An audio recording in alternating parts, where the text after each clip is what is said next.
On a Friday night, a few cold beers and nachos. I absolutely love them. But here's a great way to jazz them up. I'm going to be using duck as opposed to beans or mincemeat. It actually works so well. So I've given myself a head start with the sauce. And in this sauce, I have some onions, some smoked paprika, cumin, and just a can of tomatoes, and just allow that to cook down.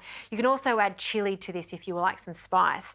And then for the duck, I'm going to be using this confit of duck. Now, usually when you're making confit of duck, it can take hours, but all you need for this one is to preheat it. You can see that there's a little bit of fat through it and some of the duck juices. It's a great meat to use because by simply heating it up again, it's going to shred off the bones quite easily. So I'll just separate them, place them in this delicious sauce. I'll add some of the juices and we'll just give that a quick stir in. The lid goes on and we just warm this through for about 15 minutes, and that gives me enough time to get my corn chips ready. Don't forget, lots of cheese.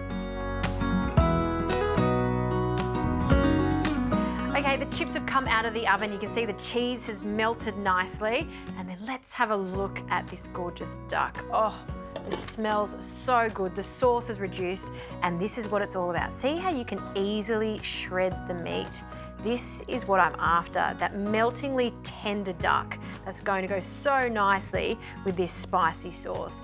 And the best way to separate and shred the meat is just using 2 forks and just pull the meat apart like this so we get small chunks, and I like the idea of having larger chunks in there too.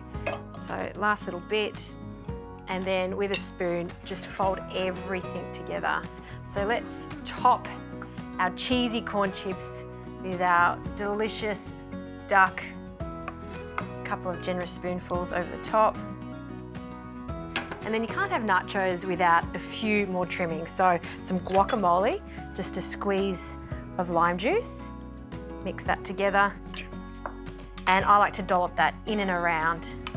Just making sure you don't cover too many of the chips because I like that crunch. And some tomato and onion salsa with some coriander and just some extra chili, because why not? I love the freshness because you've got the richness of the duck, you've got cheese there, you've got crunch from the chippies and the zing from the tomato. Just fantastic. To finish it off, some sour cream, and I'll just place a dollop of that, and a generous one too, right in the center. And I think that's my Friday night sorted.